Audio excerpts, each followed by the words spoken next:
ചെറുതായിരുന്നപ്പോ വീട്ടിലെ ഉമ്മച്ചി ഇഡലിയേക്കാളും കൂടുതൽ ദോശയായിരുന്നു ഉണ്ടാക്കാറ്. പക്ഷെ അന്ന് ഞാനൊരു ഇഡലി ഫാനായിരുന്നു.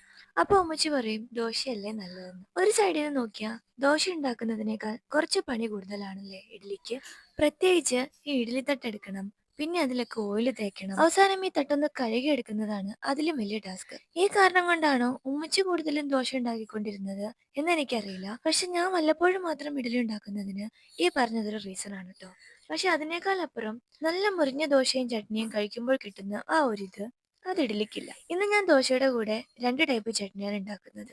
ഒനിയൻ ചട്നി, പിന്നെ നമ്മുടെ കോക്കനട്ട് ചട്നി. ഒനിയൻ ചട്നിക്ക് വറ്റൽമുളകായിരുന്നു വേണ്ടത്, പക്ഷെ വറ്റൽമുളക് ഇല്ലാത്തത് കൊണ്ട് മുളക് പൊടി വെച്ചാണ് അഡ്ജസ്റ്റ് ചെയ്തത്. അങ്ങനെ നമ്മുടെ രണ്ട് ടൈപ്പ് ചട്നി റെഡി ആയിട്ടുണ്ട്. ഇനി നമ്മുടെ മെയിൻ പണി ദോശ ചുടാൻ പോകാം. പെട്ടെന്ന് വന്ന പ്ലാൻ ആയിരുന്നു ഇന്നത്തെ നോമ്പ് തുറയ്ക്ക് ദോശയും ചട്നിയും ആക്കാമെന്നത്. പിന്നെ ഓടിപ്പോയി ഷോപ്പിൽ പോയി ദോശമാവ് എടുത്തിട്ട് വന്നു. ഓയിലും ഗീയും മിക്സ് ചെയ്തിട്ടാണ് കേട്ടോ ഞാൻ ദോശയിൽ തേച്ചു കൊടുക്കുന്നത്. ചുട്ടെടുത്തപ്പോ ഞാൻ നല്ല മുരിച്ചെടുത്ത ദോശയായിരുന്നു, പക്ഷെ കഴിക്കാൻ പോയപ്പോ ദേ ഇങ്ങനെ ആയിപ്പോയി. ചുട്ട് വെച്ചത് കുറച്ച് നേരത്തെ ആയിപ്പോയി. നിങ്ങൾ ദോശ ഫാനാണോ അതോ ഇഡ്ലി ഫാനാണോ എന്ന് ഒന്ന് കമന്റ് ചെയ്യണേ.